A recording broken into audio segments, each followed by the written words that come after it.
You're listening to the Joint Sermons on the Push Media Podcast Network.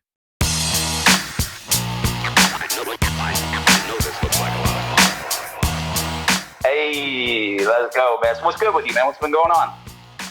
The same. Happy. The show's going well without you. We've got thousands of listeners. And, sponsors are like, is the communist gone? I'm like, yeah, he's not coming back. What are you talking about? He's at conversion therapy camp. And yet here I am, back again. And yet here you are to back. To annoy you. How many gallons of Country Time lemonade have you had? Oh man, it's country time now, dude. It's just pretty much straight up beer these days. Although I do have some problems with the prices of Modelo in Tennessee because it is criminal. Well, Tennessee. Why don't you have some hooch?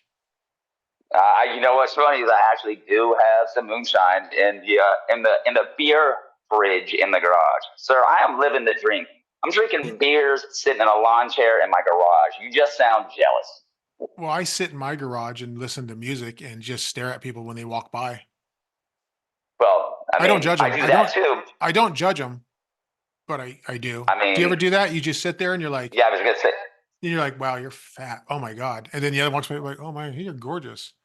You walk weird. I think we all do. Of course, done. Well, yeah, everybody does that. And if they say they don't, they're liars. Some people are just better at not being upfront about it. But whatever, dude. I mean, I'll roast somebody, but people. I'm not gonna say it. Grown-ups. Yeah, I'm not gonna say it to them neither, though. Like to be mean. I just in my head. No. I'm not gonna be like, yo, fatty, take another lap. Like, no, that's not how that take another lap. But yeah, exactly. It's like that guy. I kind of roasted him on Twitter when he got at me for being a Taylor Swift fan, and I said, it looks like your teeth are clenched, but because it did. He looked like those two guys from South Park. They're like, I'm super getting a clue. I'm getting a raging clue. Where they gritted their teeth. Yeah. That's what he reminded me of. Yeah. But you know what my takeaway from that was? He's using his real name, and he identifies the city he's in, and he links to his wife on his profile, and then talks smack to everybody. Bro, people are so dumb like that. It's like I can't believe how dumb certain people are that talk shit online and then like use their real picture, their real name, and like their location. Dude, I had the same shit happen to me where a dude just jumped in my mentions being a dickhead, and I figured out who he was within like 30 seconds and DM'd him and was like with all of his information to be like, dude, you should be real careful about who you talk shit to because this shit took me 30 seconds and I know where you live. Like, people are just stupid like that, man. Their operational security and their ComSec is terrible. Yeah, I don't get it. Well, they're fake bravado. I don't. But if you think about it, though, how insecure he was, apparently he must have seen a tweet of mine where I mentioned Taylor Swift or something, or a song or something. But for him to point that out, it's like, wow, that really got to you, huh? You're really masculine and tough yourself, weirdo. Which, by the way, who cares? And the one thing that I've learned about from this show is that there are hella Swifties coming out of the woodwork to hit me up and be like, yo, oh my God, my kid listens to it. I love this song and that song. And it's like, yo, listen to what you listen to. It's like, exactly. Who cares? Like, do you? If roasting somebody, unless it's like something really, really awful, like roasting somebody, it would be like roasting Michael Jackson in the 80s. You know what I mean? It's like, come on, shut up, dude. Like, okay, you're a Swiftie. So what, dude? There's like a billion of them. But I would come up with a better roast. I would think I wouldn't qualify as a Swiftie. I think that has to be a teenage girl and one that's crazy. But to say I like some of the songs, but think about it. To say I like some of the songs is not a big deal. She's the most popular woman on the planet right now. So is that a surprise that you find people that like some songs? Yeah. Like, I mean, if you're going to roast somebody, at least be like, take some time and put some thought into it. You know what I mean? Just don't make it fun. Exactly. Like put some effort. Grit your teeth. Right, dude. Exactly. When you said that, I was like, "Yo, he really does look like he's chewing on sandpaper." Like he's clenching. Just find that one little point and needle it. Where he's like, "I got a raging clue. I got a super clue right now." That's what he looked like, and it's like, just stop, pal. God. Yeah, big toe. And he posed with his guns. If you go through his profile and you see pictures, I'm like, "Oh, look at the Christmas shot with your guns, weirdo!"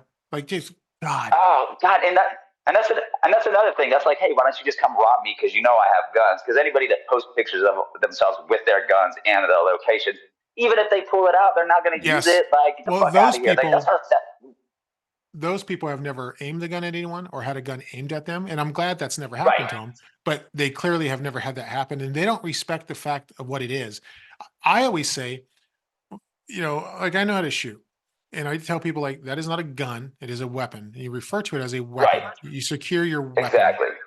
If you learn to respect that at the very beginning of what it is, then you'll respect it. It is not a toy. Yeah. It's Absolutely. shooting at a paper target is fun, but that is not a toy. It is a weapon. Right. And you must Exactly. respect it. And then posing with it is the weirdest thing. Yeah. Like, That's the weirdest thing. The can you weirdest imagine thing. posing with the Easter Bunny with your swords? And people are like, "What are you doing?" Or your whole Maybe family? Your whole family's got that's the brass next thing. knuckles. Right. Oh, I mean, like speaking of brass knuckles, brass balls. So Logan Paul, I guess, is that the one who boxes Logan oh, Paul? He's going to fight Mike you know, Tyson. oh God, you know what? I really hope Tyson's not going to take the fall, because all those fights are scripted just for him to like, he just picks dudes that like will take the fall for money. You know what I mean? Like, I think that's come what he on, has dude. done. Well, I'm sure he could maybe beat one or two, but being like 15-0 or something, it's like, that seemed pretty weird to Yeah. you just hopped right into that. And I'm sorry, I don't care how strong you are. I don't care how strong you can hit. There is a lot of skill and talent into how and why you do it. Have you seen Mike Tyson work out lately? Yes. He's like 60, 62, 63. Like, he's terrifying. Maybe yes. it's because this dude's young and doesn't know. But I remember like peak Mike Tyson, and that is just terrifying. And the fact that he could still go at 62, bro, he might kill that dude. Seriously. Did like, you? I seen that. You see the video from yesterday where he's sparring. He's doing it soft for him. I mean, for us, I think he'd break my ribs. But he's doing it. He turns and looks at the camera. You still want to mess with me? I'm no, sir. No, thank you. No, no one would. No. No one. That's why I'm saying, like, I really hope it's not one of those, like, take a dive for the money type of matches.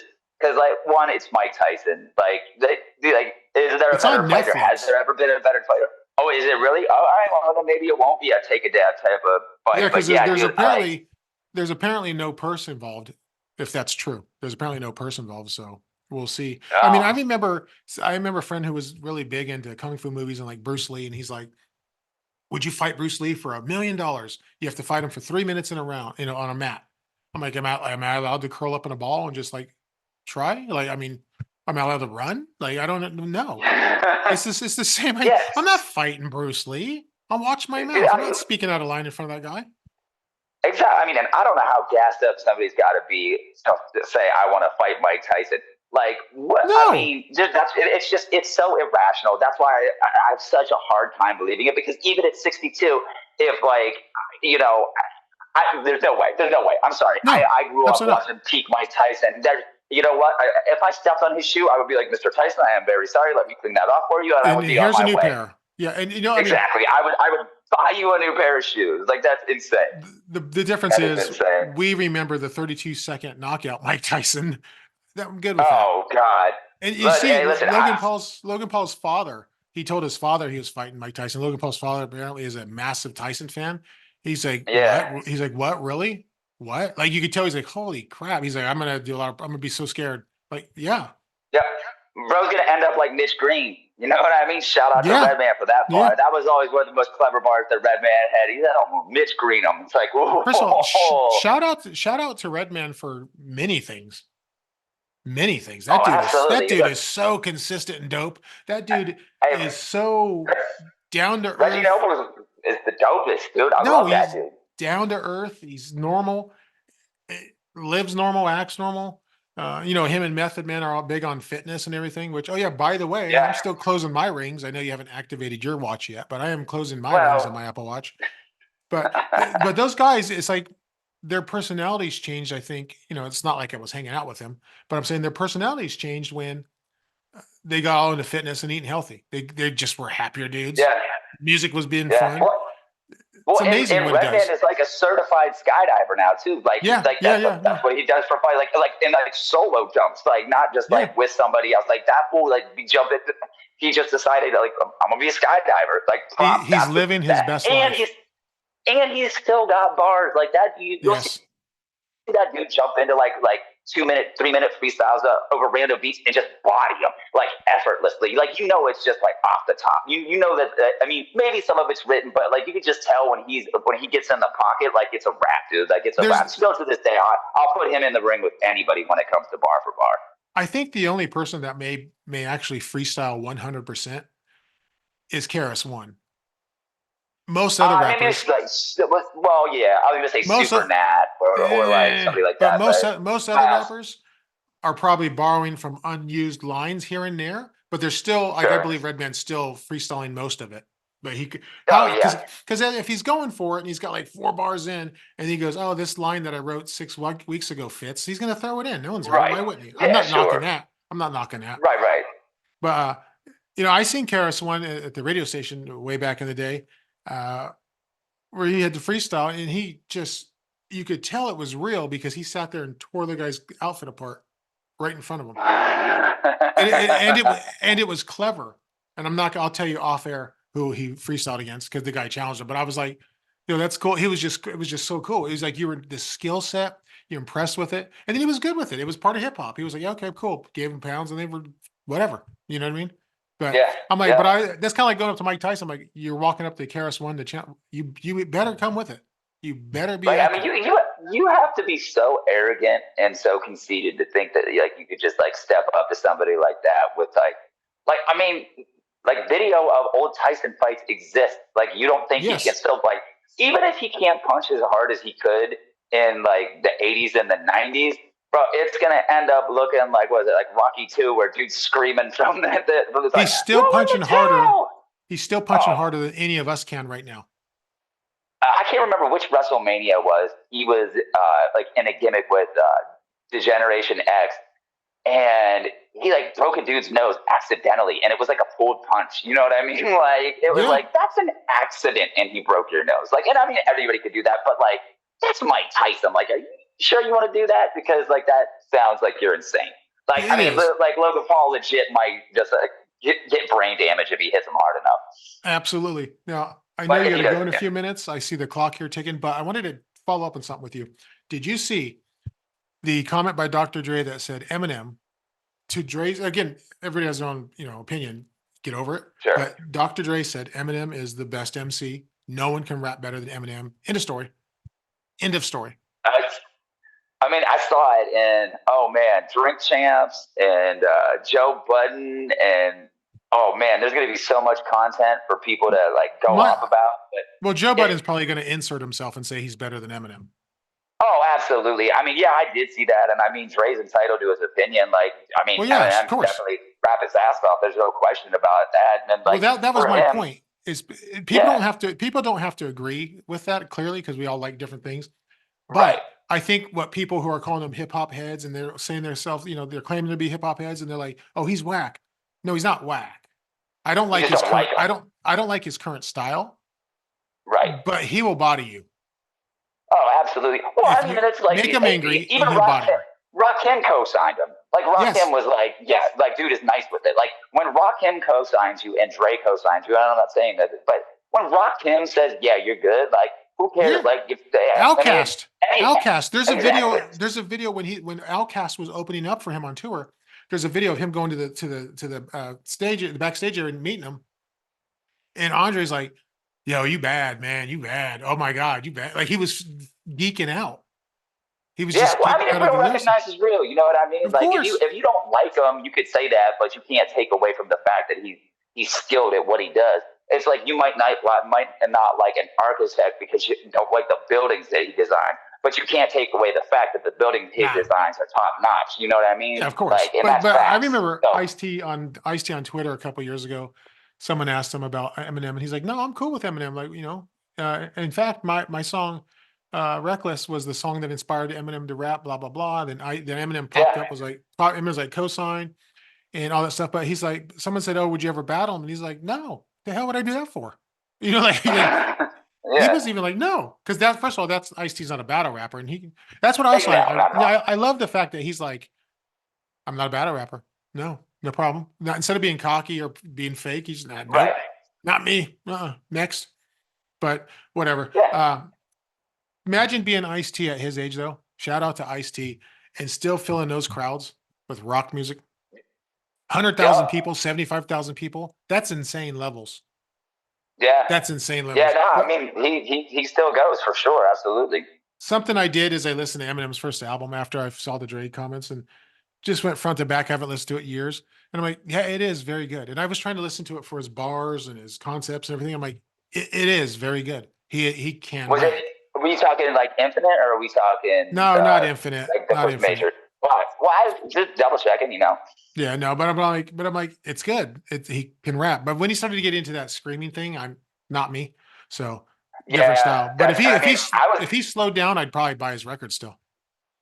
Yeah, I mean, I was never a super huge fan, but yeah, when he got into the real like screamy type of stuff, I was like, yeah, I was never that kid to begin with. So yeah, it was a little bit much for me. But yeah, it is fun to see like, people challenge him.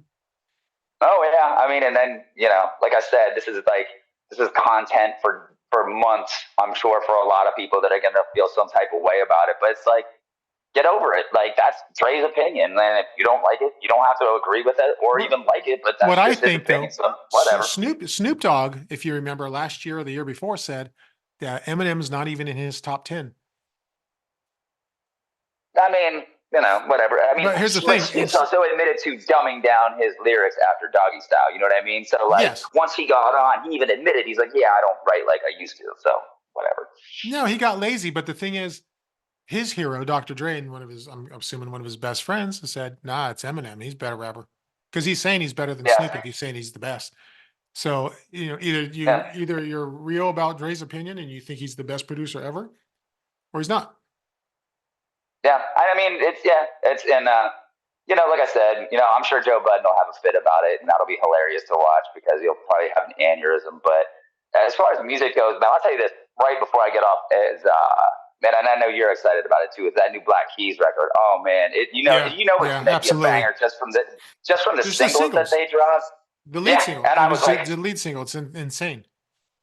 Yeah, and like the cover that they put out there, like any hip hop head is gonna instantly recognize it. And like when I heard it, I was like, oh, how did I miss this single? And then I went back and listened to it like 30 times. And I'm not a big cover person, but man, did they crush that. And you'll know what it is when you hear it, but yeah, everybody should go listen to it. They should. And also what should happen is Weezer should come on this podcast and have a mini episode with us while we can to promote their new tour. What do you think? That sounds like a good idea, right? Yeah, you got all the contacts. Hit up Rivers Cuomo and see what's going on. Let's see if we can get him in here. I do not know Rivers Cuomo. Oh, I thought you were the one that with the flex with all the contacts. Come on, bro. Yeah, I have the contacts. You got to do something while I'm stuck down here in the holler. But I just don't know Rivers Cuomo, so I don't want him to be angry with me. I want him to come on that mini episode, and we'll do that. But anyway, before you run out of quarters, go to thejointsermons.com and like and subscribe, as the kids say.